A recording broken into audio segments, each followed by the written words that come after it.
cup at a time. Tea time. Yeah, this is tea time. Yeah, making a difference. One cup at a time. Tea time. Yeah. So be sure to grab your tea, grab a seat, and tune in to Miss Liz. Tea time. Making a difference. One cup at a time. Tea time. Yeah. Time.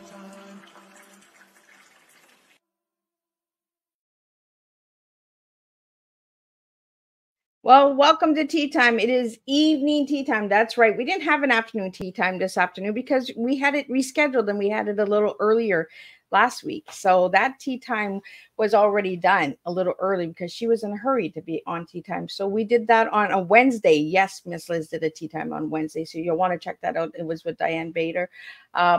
But tonight I have a returning guest in the house. I have Newton Vanriel in, and we're going to talk about his second book. That's right. He was here for his first one. Now we're going to talk second book, and we're going to talk about 2 T's tonight because he had me on a search for 3 days looking for his first tea. He's like, Miss Liz, what was my first tea I gave you? And I was like, it's in a book somewhere. Let me find it. And I went searching for 3 straight days. And yesterday I finally found it. And I was like, oh my goodness, thank goodness I found that tea. But yes, I have all the teas from all 5 seasons out there. So I had to go searching through a lot of books. But tonight, let's get you over to the YouTube channel. Let's get you to subscribe to that channel. Ring that little doorbell and you're going to be notified when all the tea times are up. And you can watch them over and over again. So you can watch Newton's first tea time and you can watch the second tea time. And you can do what do you call that? The word I'm looking for, not a rerun, but it'll come to me. Miss Liz just had a brain freeze. So let's get started. Let's get the disclaimer. Let's get the bio, and let's get Newton in here, and let's spill a good tea. Tonight's tea is Teaching Education Advocacy, and his first tea that he served me was, I have it here, Teaching Eagerness and Attitude. But he also was sharing some other words. So we're going to play with some words tonight and all of that good stuff. So grab your tea, grab your coffee, grab your wine, whatever you'd like to drink. As long as you're behaving yourself, Miss Liz doesn't mind what you're drinking. So you do not have to drink tea with Miss Liz. Disclaimer for Miss Liz's Tea Time live show. Miss Liz, myself, is going live using StreamYard. Before leaving a comment, please grant StreamYard permission to see your name at StreamYard.com. Please be advised that the content brought forward for any Tea Time show hosted by myself, Miss Liz, is always brought forward in good faith. However, may bring forward dialogues and opinions that are not representative of my platform. The facts and information are perceived to be accurate at the given time of airing. All Tea Time guests and audience participants are responsible for using their good judgment and taking any action that may relate to the discussion. The content brought forward may include discussions for some where they may be emotionally at risk. It is significant to know that this show is engaging in discussion forums only to offer and inspire awareness and connection and is not providing therapeutical advice. If you have any questions about the disclaimer or the panelist discussion, you may freely contact me, Ms. Liz, to my email at bookingmissliz@gmail.com. Moving forward, should you choose to voluntarily participate in tonight's show in any aspect, I myself, Miss Liz, welcomes you. And should you decide that the show is not made for you at this time, I respect those wishes and we'll see you at a later show at a later date and time. And again, tea times are done on Thursday, 3 p.m. and 7 p.m. Eastern Standard Time, unless it's a rescheduled tea time, surprise tea time, and who knows what else comes up. My guests keep me on my toes, so we just never know when tea time is. So just stay tuned and check out that YouTube channel and you'll get notified for all that good stuff. Now, a little bit about Newton. Well, when I first met Newton, I thought Newton, the little Newt, right? The little character that you watch on TV. I was like, oh my goodness, Newton wants to come and talk to me. But I got to meet Newton Vanriel, who is an incredible guy from Canada. He's a family man and has a passion for education and people. He's married for over 30 years to the love of his life, Vivienne. I think I'm going to get him to say it. Newton has 2 grown children, Jordan and Alexandra. The Adventures of the Soul Sisters is Newton's first children's book, now sharing his second book of Soul Sisters. And there's a good surprise coming that I know that you guys are going to learn tonight. The book was recipient of the Literature Titan Award 2023. And he has been awarded the City of Pickering Culture Diversity Award 2023. The Adventures of the Soul Sisters has made it to the bestseller list of the Free Friesman Press bookstore. Newton is a professional fundraiser for over 25 years of political, nonprofit, and consulting experiences. Established Knowledge Solutions Consulting 17 years ago. He's a best-selling author of The Adventures of the Soul Sisters and successful soccer coach for 8 years. Church leader of preschool programs for 5 years. Volunteer chair for a variety of nonprofits, including Tropicana and Scarborough's Housing Help. He's married for 30 years, partner, a successful civil servant for 35 years. Daughter Alexandra is 27, completed master's in food and health inspections. Son Jordan, 24, mechanical engineer, graduate full-time engineer at tech company and former hockey soccer star. For more on Newton, check Miss Liz's Facebook page. So let me get Newton in here so I can take a sip of tea. Hey. Welcome. Hello, Ms. Liz. We're gonna spill some tea today. I just feel like a rambling roar. It was good. I felt like a bit of an imposter syndrome, where I go, "That's me. It's okay, Ms. Liz. We're gonna spill some tea today." Right? And when we hear our bios, we're like, "Who is that?" Like, yeah, who is that? What is that? Like. I did all that. Well, it's good to live a full life. And I think that's why I enjoy coming on your program, to really talk about the importance of living a full life and doing things in a positive vein to leave a legacy, Yeah, and we talked about that in the back, right? Legacies and importance of families and enjoying the moment, right? Of course. So Newton, for everyone who may not have seen you on the first Tea Time, let me go back and ask you again, who were you as a little guy and who are you now as a grown guy? Well, as a little guy, I was incredibly insecure. I was shyer, and I think people go through their transformational processes, and I wasn't sure of myself. And I think in a way it manifested in me acting a certain way. I think what's happened over time in life, and it's learning. And I think I use the word grace to talk about how when you learn grace, you have a better understanding of not only people, but of yourself. And even part of the tea I'm going to discuss, one of it is acceptance, accepting who you are. So the young Newton used to love collecting bugs and used to enjoy doing things and reading. I loved reading, and I loved that's where I got the love for just the word, books, and really got involved also in community activities when I was younger. And so the older Newton is, it's interesting. I wouldn't even call myself a leader, because when you call yourself a leader, that it almost sounds facetious, like I'm a leader. I think what I am is I like to inspire people to do more. And as a parent, I inspired, both myself and my wife. My wife, who's now retired, 37 years the government. Now she's officially retired, and she's enjoying the relaxation of free time. I think with the older Newton, I'm more of a legacy builder. My goal is to build a legacy where not only my children who are adults thrive, but really the entire Soul Sisters movement is a legacy for me, because it's about positiveness, it's about acceptance, it's about family, it's about some really cool things that in this world sometimes people don't focus on. It's kind of sad that people sometimes don't focus on those key areas. So yeah, the young Newton is if the young Newton looked at the old Newton, he would say, "Well, old Newton, you're kind of boring." and the older Newton would say, "You know what, young Newton, you didn't get it. You didn't figure it out yet. Now you figure it out a bit more, and you have a better understanding." And that's why I did the Soul Sisters, to create a sense of understanding for not only the first book, but for the second book that comes out soon. I can't wait for that second book, because you gave me some goodies and you were like, "Oh, can I tell you a little bit?" Like, you were excited. You're like, "Can we meet even before Thursday?" And I was, and you were sharing. I was like, "No, I think we're good. We can wait till Thursday but you want to share a little bit about what the second book is about? Because, Sure, or maybe sure. get even a little bit about the first one Yeah, first.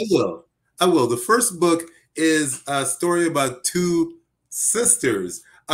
It's a story, actually, it begins as a love story of two parents who actually move up to Espanola because they have property. Now, Espanola is in Northern Ontario, so I didn't make it an urban book. I made it a bit of a country book.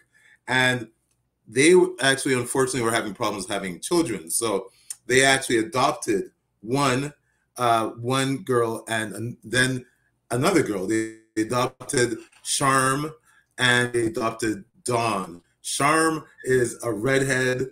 Dawn is a black girl.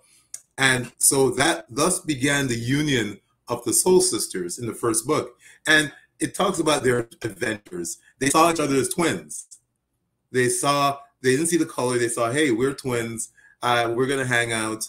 And they created their own world of imagination in the farm. They were in the farm had farm animals who became their friends. They had a world of books in which the parents were very much into the spirits. The last name is Spirit Parents. They were very much involved in books and education. So the girls were probably advanced even for their young age. And so it's an adventure that leads them to the second book when they start entering school. So the second book is the Soul Sisters. Well, the first book is the Adventures of the Soul Sisters.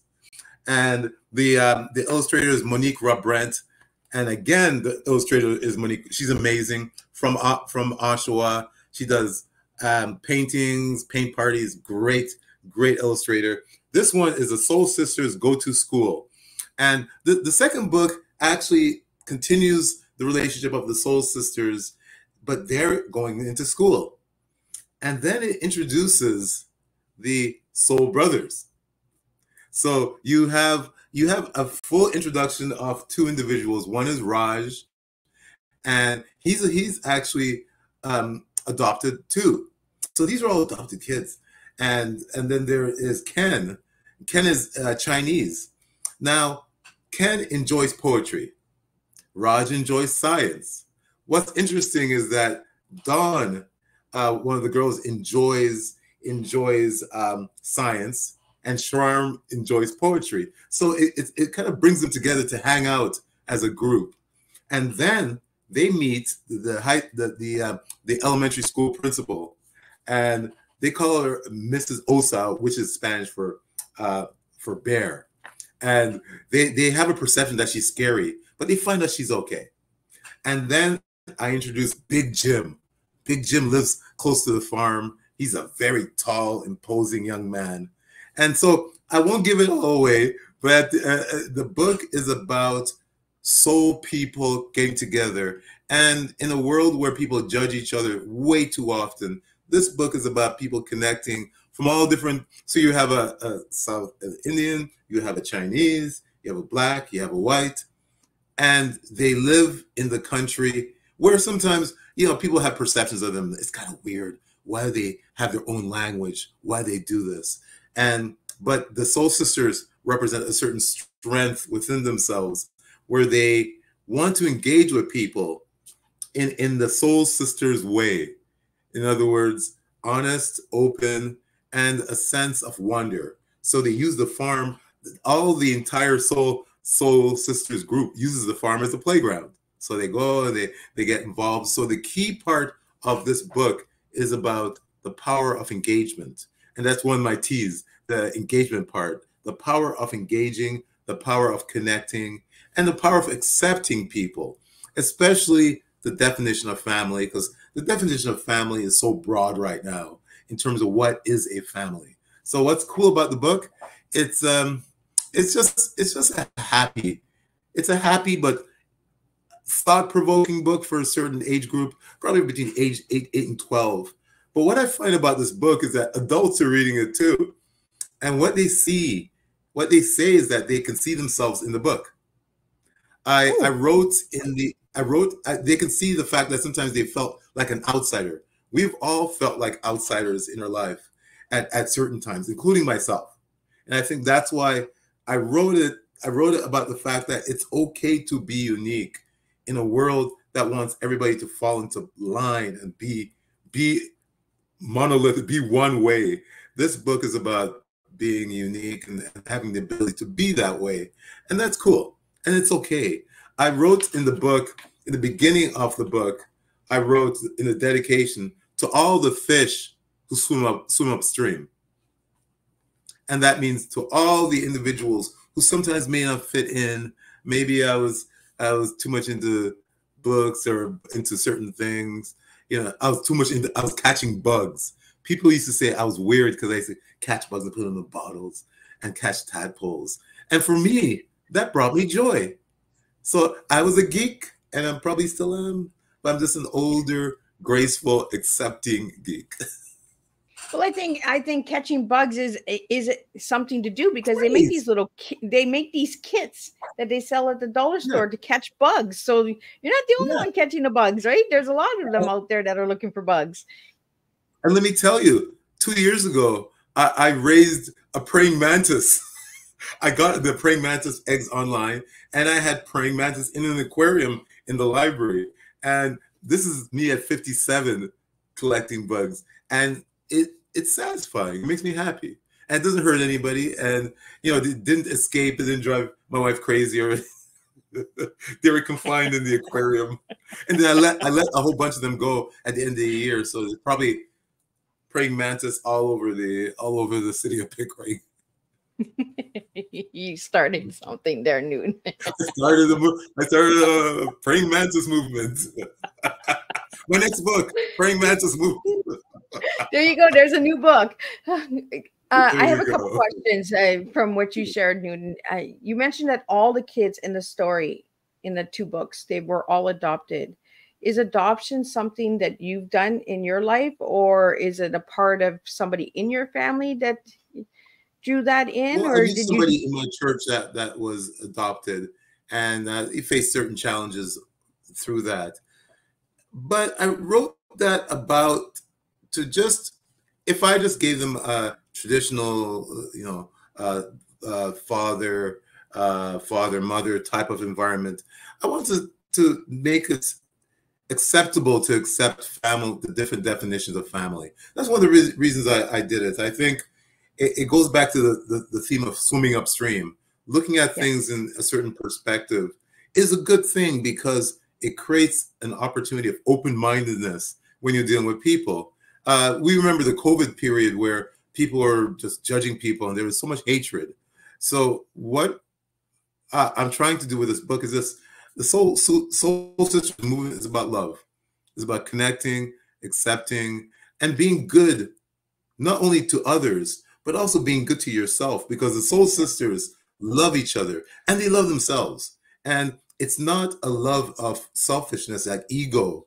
It's a love of knowing that they can provide some type of contribution to this world. And we all have special gifts. You know, a lot of us don't use it, or they're afraid to use it. And I've decided to be fearless in my use of my gifts that I have. And if it fails, it fails. But it hasn't, so it's been pretty cool. I really appreciate that you have put the children as adopted children, because we don't talk about adoption in today's world very much. So that opens a lot of doors, right? A lot of good conversations, a lot of opportunities for people that may not be able to have children that can adopt. You know, like these books can be used for that as well. Have you ever reached out to adoption agencies with your Yes, I did. Yes, I have, actually, a few of them. And what's interesting, I did a presentation for the York Region Children's Aid Society for all their staff. And I spoke about the Soul Sisters movement as the power of adoption. And I've spoken to Adoption Ontario and a few other adoption. And I've actually spoken to somebody who promotes ethno-racial books, and she is involved in adoption also too. So I did some research before the book, and I did some research between these two books about the value of adoption. And I've done speaking engagements that cover every gamut. I've done speaking engagements to middle management leaders. I've done speaking engagements to young kids. I've done speaking engagements to staff leaders. I did a mini play up in Port Perry, Ontario, about the Soul Sisters in a church. The picture, the photo that I have is the one with the hat. There is me in that church presenting the play, and two actresses behind me playing Dawn and Charm. It blew my mind. It was so cool. And this was the first book. So usually the first book, let's face it, the first of anything doesn't get doesn't resonate sometimes. I think people get it. And also I like promoting it. It's fun. It's fun to promote. Well, it's breaking the ice, right? It's like the first tea time, breaking the ice, right?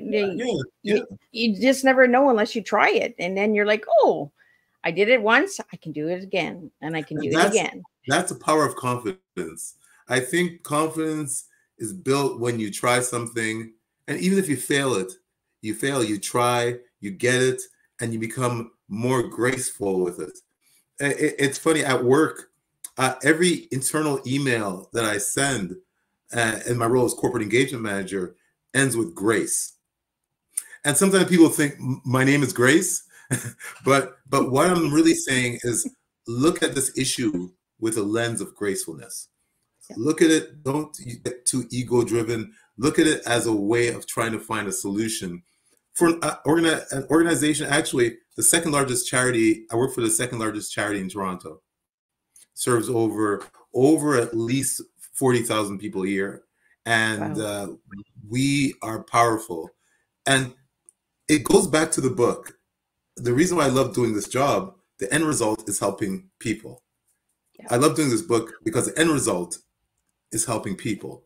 And they read it and they get it. And it's been, and the circle of my tribe, I say my friends, I call them tribe, people who I've known, family members, my siblings have been incredibly supportive.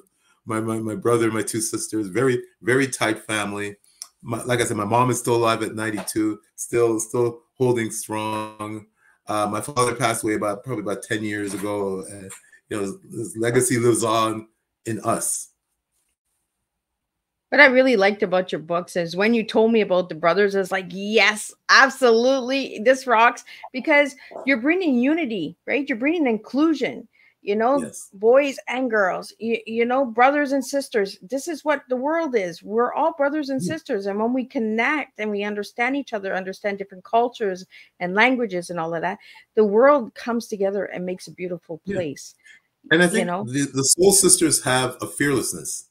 And I think when it comes to interaction, more than likely, you have to have a sense of courage to ask somebody a question, but you have to also respect that maybe they may not give you the correct answer. No, not even the correct answer. They may respond a certain way, but then you use your grace to step back and say, okay, well, maybe this is their perspective. Maybe they're not ready to engage openly about certain subjects, and that's okay. But I think people in this world, sometimes there's so much fear with media and even social media where people are like, oh, I mean, let's say this. It tends to stifle the ability to break bread with somebody and to learn what they're all about. So when I wrote the first book was really just the introduction of the girls. And then I said to myself, look, I'd like to make a tribe. So if you look at the picture of it, it's the principal, the soul brothers, soul sisters, and Big Jim. And so it becomes a community. So this is about community building and community development, which I've been doing all my life, where I'm working with issues, trying to find resolutions, even in my consulting role. So yeah, it's fun. Well, and you've been throwing a bunch of different T's at me here. I'm paying attention to all these different words. And your T that you're really shooting at me is tribe, right? Yeah. Tribe is also similar to the second T, engage. But your tribe are people that you can bounce things off. My wife is, Vivienne, actually, that's the name, Vivienne. It sounds like Vivienne, but Vivienne. But she's my number one tribe. She's my number one. That and my kids, they are my core tribe. They're the people that when Father's Day came around, I held a barbecue at the house, and my daughter was there with her boyfriend, and my son came, and my father-in-law came, my brother-in-law came, and my wife was there. We're barbecuing. For me, that's like a highlight, when I just can do that, and when there's that love. And both myself and my wife have raised successful kids, an engineer, and my daughter owns a home in Ottawa now, and she's a health and food inspector for the city of Ottawa full time, while my son is a mechanical engineer. These kids are not only good at what they do, but and that's why I have all the degrees in the back. Most of them aren't mine, but they're also good at being community minded, and that's so important. They're involved in community activities. They realize money, as important as money is, money should not drive you in everything you do. If it drives you, then you're missing out on the beauty of life that is not quantifiable, that is not counted by dollars and cents. It's counted by interaction and connection. And that's what I love about the Soul Sisters movement. When I love to speak about it, and I think that's what's leading me to do public speaking and motivational speaking at community centers, at libraries, at social service agencies, at theaters, and talking to Ms. Liz, giving some tea, I think right, Newton, and you're mentioning a lot of things, interaction, community, right? We don't speak about that. COVID hit us 4 years ago, and some of us are still stuck in that 4 years ago. We got to bring the community back together. We got to start interacting again. We got to start having these community events again. And I like that. Before we went, we were talking about other things besides just the book, right? The motivational speaking, getting engaged and having events and stuff like that. Because writing books is a lot of work, but promoting the book, let's talk about promoting books. Right? That's a whole different story. Let me tell you, Ms. Liz, it's a lot of work, and but I have to say, it fits my gifts. Everybody has gifts, and my gifts, and my siblings would say I can sell sand to somebody that lives in the desert. You know what I mean? Because I've learned how to listen better. And I think what's happened over time, it's not me just talking, it's me listening and then translating it in my head, and then having those type of conversations, and me being fearless and contacting anybody who wants to hear about the book, and building relationships. Like I've built a relationship with you, Ms. Liz. I've built a relationship where I feel comfortable coming back again. I've done a few second round type of activities. I've done a lot of vendor events the second time around. One of them was really cool. It was actually at our Pickering Casino. It was a Caribbean activity, and I sold at least about 40 books at that location. Wow. It was just a great energy. My wife was with me, and we were just having fun. And I think there's a certain group of people that really get this book. School teachers love it. People involved in nonprofits, government people who can see artists love it.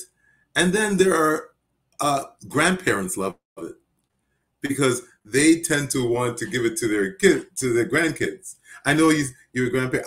I'm looking forward to being a grandparent myself. That hasn't happened. But if I was a grandparent, I'd say, hey, here's that book signed by some guy named Newton. And I do that with all of my children's books that I have. Authors that I've had on Teatime, right? I like to support my guests. And I can read that story to my granddaughter and say, you know what, Nanny knows this person. It's not like you're just buying a book off of a shelf. You actually know the person. You actually can say, you know what, I know who wrote this book. It's so satisfying when, for me, the most fun is when I'm signing books, because they say, okay, I ask them what do you want to sign. They say, oh, just sign whatever you want to sign. And I'll sign something that basically says, you know, always love yourself, work hard and take care of your soul. You know, I just kind of let it roll. I don't try to do like, okay, these are the things I'm going to write down. I just write it and then I sign it.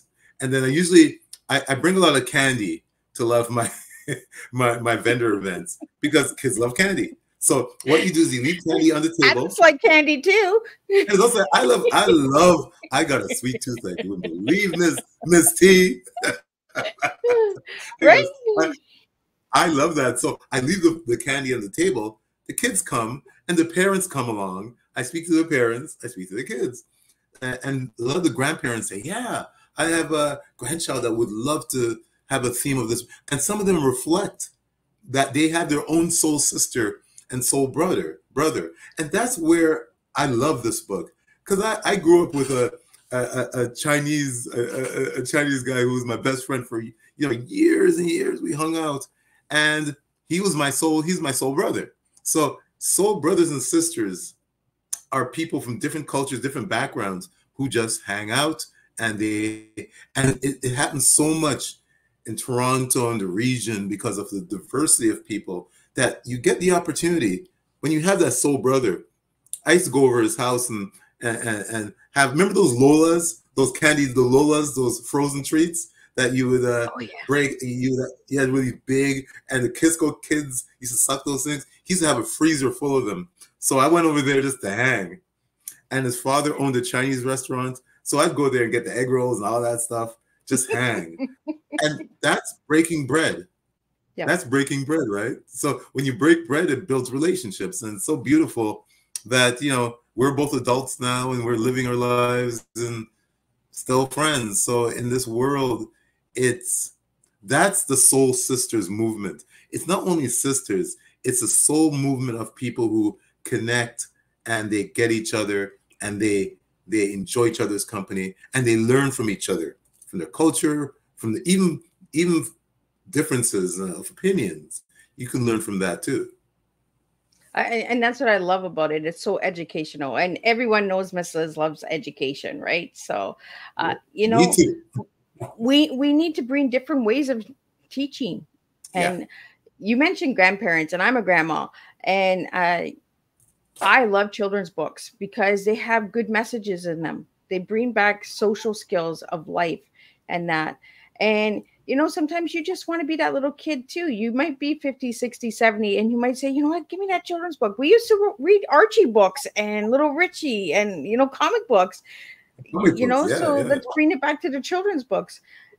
And there are a lot of adults that can relate to this book because some adults have trouble reading, right? They didn't get the education back in the day. Mm-hmm. So this book is really easy to read as well. You know, so it resonates with a lot of people and a lot of different ways. So I want to get into your teas because you gave me so many different teas here, Newton. I got my teas. We have a pot of tea here. We have a pot of tea here. We have a tea.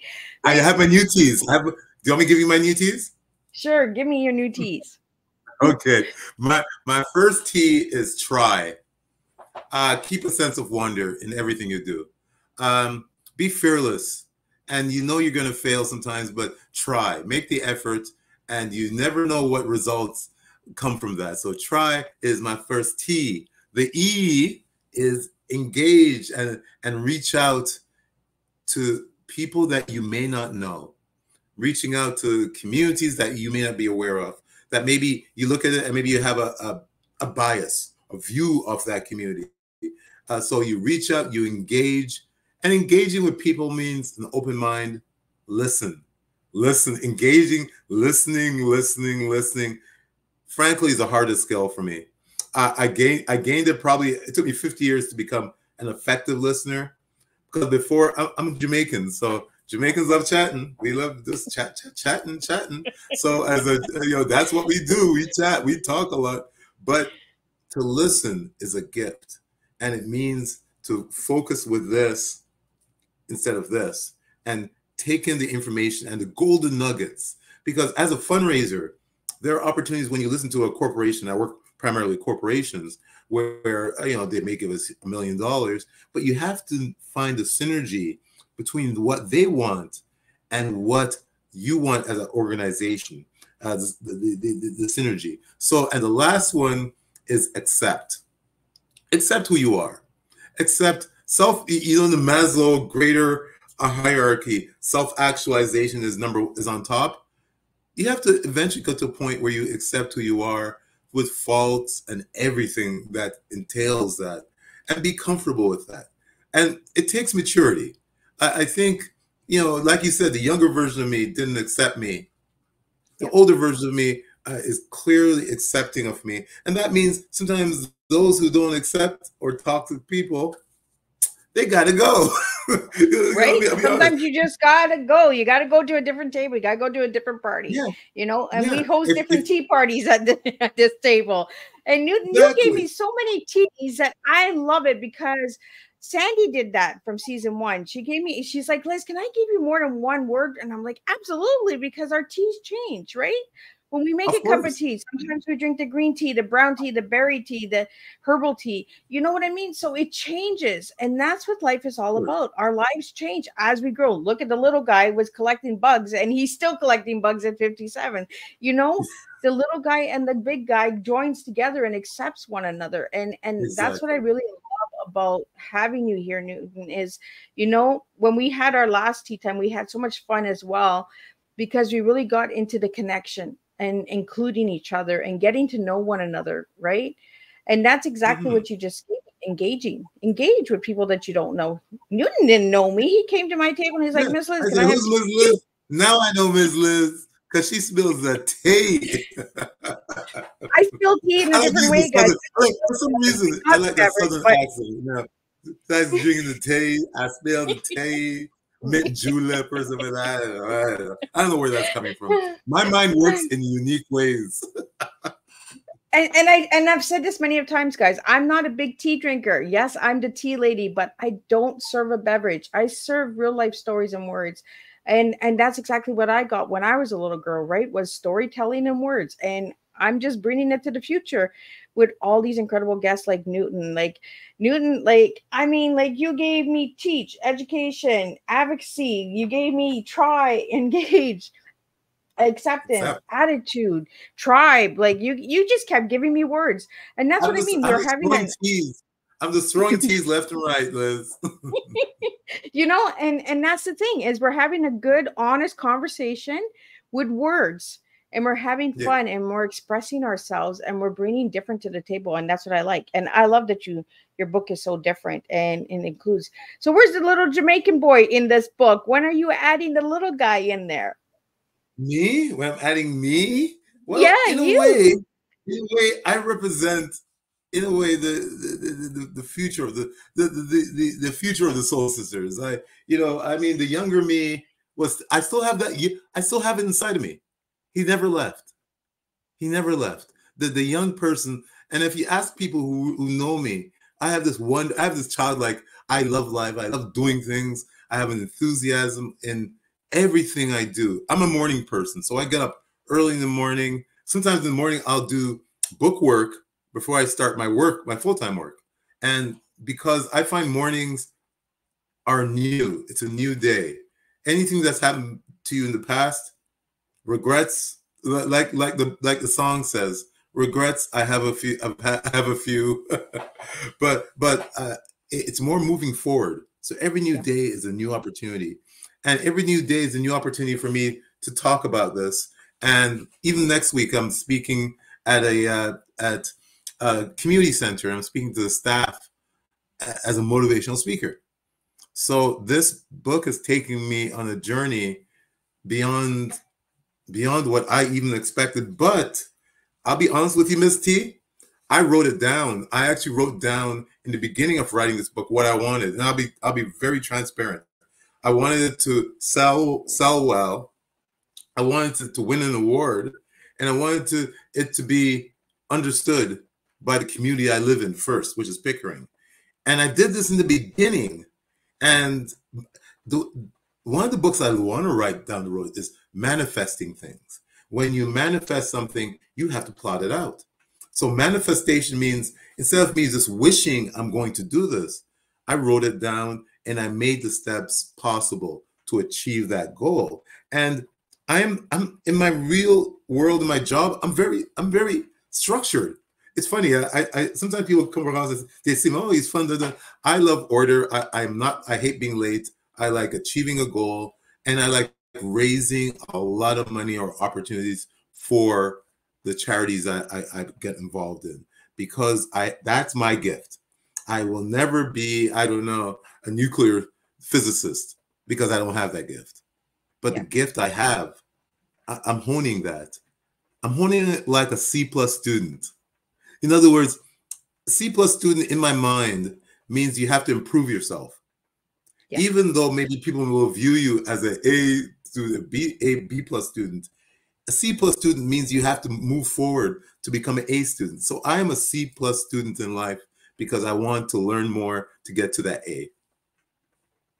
Well, you know, and I like that you did that, the C+, because, you know, there are a lot of children out there, when they see their C+, they're like, oh, I can't do this. I give up. Yeah. Don't give up, guys. You can get to that A. You just got to try a little harder. Things are just a little, you know, you come a little different way, like go left instead of right. You know, don't give up. And I love that about our conversation, Newton. It is because you show people that you don't have to be at the top. You can be in the middle. I have failed, Liz. I have failed, Liz, in life in certain areas, even in work environments. And one thing I've learned from that is failure without understanding your next steps will lead to continuous failure. So when you fail, you have to kind of, oh, it hurts. Sometimes you cry, and I've cried, and then I get up. So I've learned that life is short. Enjoy it. I've seen friends pass. I've seen people pass in my life who I was close to.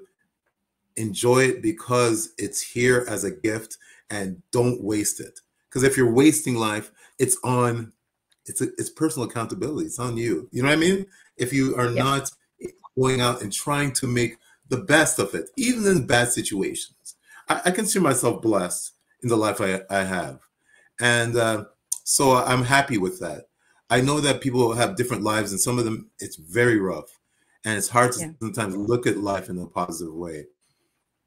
But if you look at it negative, it creates a negative feeling. So positive, even on things that seem bad, is the better way to get you out of a hole. And maybe if you can't get out of the hole, seek help. You know, in my culture, seeking therapy and seeking help is almost like it's a taboo. But helping means sometimes getting advice from others. And that's important. And there's another T, taboo. He just keeps throwing them at me tonight. Like, I mean, like my book over here has just got like T all over it. I'm just like, my pot is full tonight. There's a duck with all the T's in here. I want to get into your book. How do your children feel about these books? Oh, wow. They've been amazing supporters of the book. They like it on social media. That generation. That's my daddy. Media. That's my daddy. And they're proud of me. And you know, when you get, I mean, they're in their mid and late 20s now, so they're adults, and they act like adults. They have relationships, they have full-time jobs, they have their own life. But what I find really, which brings us back to that they like this, is when they write in my Father's Day cards, what they wrote in it reflected that I've done good work. And that's why I can never say I'm a good father. It has to be them. They have to say that. So I could tell you, Liz, I'm just an amazing father. Oh, I'm the best. And then your kids look at you and go, nope, no, you're not. So I don't know who you're talking about. yeah, you know who you talking to? Me? You talking to me? But they reflect it in the words that they write, and they care about what I'm trying to do. My son even got me a frame so I could put in the book and put it on the wall, because I have the frame of the first book that my son gave me. Son gave me a frame to put the first book. Now he gave me the frame for the second book, and my daughter is supporting it. And I have people who bought like bulk of books to actually give it to friends, and I've given some away free because it's I'm never gonna make $1 million in this, and if people thought I was doing this only for money, of course I want to break even and do so enough to the next book and next activity, but I do it because I love it and it makes me happy. Life is short. Anybody out there that thinks they're going to become a millionaire writing books, good luck. I'm just going to tell you straight out, good luck, because there's so much behind the scenes, the marketing, the publishing, the editing, the rebranding, the imaging, the covers. Like, there's so much work that goes in behind a book that no one sees, right? So you're right. And I think the great thing, and I'm going to give my illustrator props because I've been talking about me. Let me talk about Monique Brent and the fact that her illustrations have driven the book. Her mind and my mind are melded. It's like a Star Trek episode, Vulcan. You get the mind meld. Yeah, I see it. And she was also, and when I wrote something, she said, no. I'm sort of critical of that. She was fearless with me in saying what could be tweaked. So every time, the first person that sees the first draft of the book is her. So she can do the illustrations, but then she can say, well, Newton, it doesn't make any sense. Or Newton, is this for kids or for adults? And Newton, so she really helped to really do that work. And like I've said before in other podcasts, I wouldn't do this without her. She's an amazing person with a passion for art, because she's an artist. That's her full-time job, artist, painter, and she did the t-shirt. I have a couple of t-shirts, the Soul Sisters t-shirt. I've done some branding. I have t-shirts. I have a banner with the Soul Sisters, stickers. So it's become a bigger activity. And something that I'm really proud of, and in a humble way, not in there's a Jamaican term, puppy show, where you're showing up. Yeah, man, I know everything.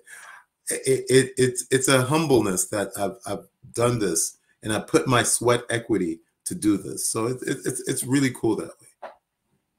So Newton, you say you're from Jamaica. So what do Jamaicans think? How would you say, like, soul sister, soul brother in Jamaica kind of accent, kind of playful way? Soul sister, soul brethren and soul sisters. Just love the book. It's all right. The book fine. It's like a nice jerk chicken and rice with an oxtail. But it's a book that's universal, and that's the beauty of it. It's a universal book. It's a book that somebody from Antarctica read it, and then somebody from Tahiti read it, and somebody from New York read it, and somebody from Boston read it. They understand. It's not a hard book to not understand, to understand, because it's very clear on what it's talking about. It's talking about love, challenges. It talks about a lot of other issues like bullying. The book talks about bullying. It talks about social acceptance. It talks about school, the challenges in school, feeling isolated, because one of the epidemics we have in this world is loneliness. And it reminds me of that song, "All the Lonely People, Where Do They All Come From?" I mean, it's an epidemic. Even with all this connective social media, this is where I sound old. Even with all this connective social media, people are still lonely. And so it's important for people to kick it old school. Sit down, have a drink, have some tea, and communicate with each other openly. That is the way. That is the way we did it back. Here I go. That's the way we did it back in the day, Shorty. Back in the day when I was a kid, Shorty. You know what I'm saying? That's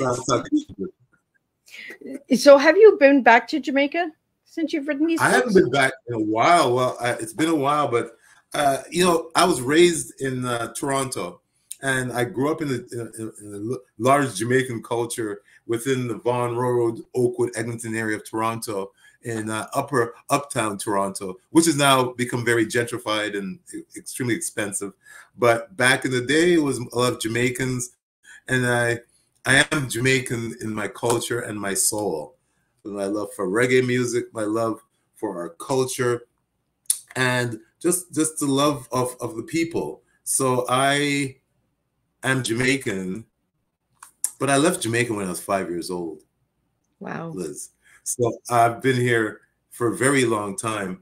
And so I've learned to, this is a weird, I've learned to maneuver in this world, maneuver with my, and keep my spirit without losing my mind, which is a challenge for a lot of people. No, it's serious, because this world could be a burden for the various isms, sexism, racism, all the isms of this world can leave you broken.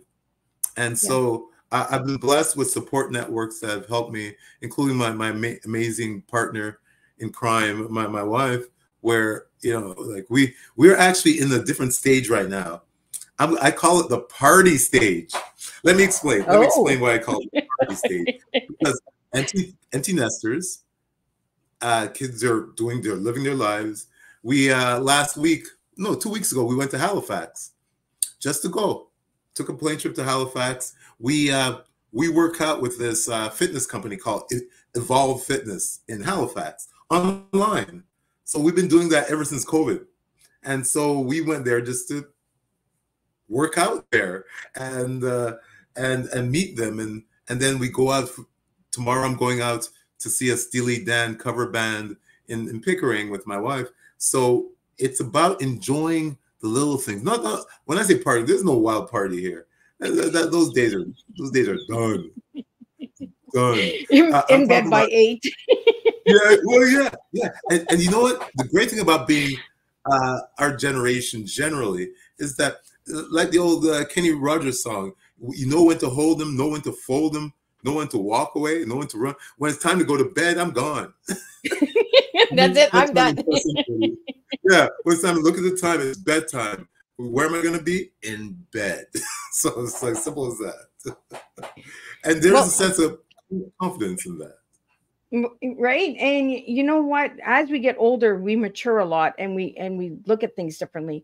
And the little things like taking that trip to Halifax, and, you know, getting up early in the morning and having that time alone for yourself.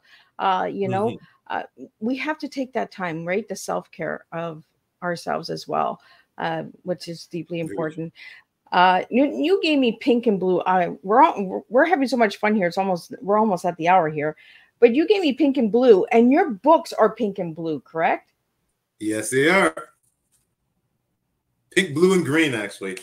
Pink and blue. I love it's the artist, the abstract nature of the books. It's bright, it's pretty, it stands out, it's fun. Look in the Soul Brothers. Oh, look at, he's cute. I swear, Miss, this is getting crushing on children's books here. I'm in big deep love with Harold the Snail. But he's cute. I date him. It's bright. The colors are bright. And the difference with this one, it has actually on my picture, it has a description of the first book and going into the second book. So it talks about it as not a book, but a book series. This is a book series now, and I'm looking at doing probably one more, the final chapter, before I complete my Soul Sisters journey, and then try other things. I mean, it's kind of opened my eyes to writing and the art of writing, and the fact that I'm an author, which took me maybe the first year, about a year, to realize in my soul that I'm an author, because I've never described myself as that. Now I am a children's author, award-winning children's author. This is what I enjoy doing. So the legacy will live on beyond me. And maybe my kids will take up the Soul Sisters series and make a comic book or a movie. I don't know. The sky's the limit when trying to do something. It can become bigger than me. It's actually already gone. I love it that you have another book coming out, because three strikes you're out, right? So it's like a baseball game, right? You got your 3, and then you're home. So you got your 3 books, and then you're home. Yeah, I'm looking at calling it either the final chapter or the final, because both books end. The first book ends the end for now, and then the next book ends the end for now. And the reason I did it was obviously I'm not done yet. Yep. And then in the next book it will be the end. And then you're at home For now. run. You just never know, right? But I like things in threes, right? And that's like T. Yeah, T-E-A is 3 letters, right? Yeah, 3 words. Exactly. It's a T. It's a 3 T's. I've only done the T, the ta. Now I gotta do the ah to make a T. There you go. You need that in there. Yeah, to close it up. Yeah, I mean, yeah, very true. So Newton, if anybody would like to reach out to you or know about where to get the books and all that, how can they get that? Well, I have my website, soulsistersbook.ca. It's right at the bottom. I think it's on the screen there. That has all my media handles, has my Instagram, I have my Facebook book site. I've even the realm of TikTok, and I even have LinkedIn on that, and I've done a few YouTube videos, but most of my videos and my is on my Facebook or my Instagram. So yeah, reach out with that, and then when you on the link, you'll find different ways of getting the book, either through my publisher, Friesen Press, Ingram. I sell it at local bookstores. I have it. I just dropped it off at local Whitby Library. It's in Pickering Library. It's in the different book. It's in a few local. I like I said, promotion's my thing, and that's why I do 9 to 5. So I've taken my 9 to 5 ability and put it in the book. And so yeah, social media, and I'm also going to do an audio book on both books. So I'm actually going to do an audio book on both books. So I have a contact lead that does studio work, and I'm going to go into like a studio and do an audio, and I'll use my voice, because my voice is maybe I have a face for radio, you know. You do. I can't wait for the audiobook, because I like listening sometimes. I do a lot of the white noise, right? A lot of I'll watch a program, but I'm not really watching the program. I'm more listening to it than I am watching it. So I love audiobooks for that reason. And especially when I'm driving on a long drive, I'm the passenger. Exactly. I'm the little helper, because I don't drive. So I'm called the little helper, right? So I'm just like, not too close. I'm that passenger that, you know, slow it down, get it a little faster. What are you waiting for, Pastor? Sounds like my wife. No, sorry. So what final words do you have, Newton, for everybody tonight? My final words are, try to do things out of your comfort zone sometimes. Try to do something, because this book, the writing is I enjoy it, but it's really, writing a children's book is out of my comfort zone. I do corporate engagement. I do corporate finance engagement for charities. I've been doing that for a long time. That's my career. Some people said author. Oh, you're an author. Wow.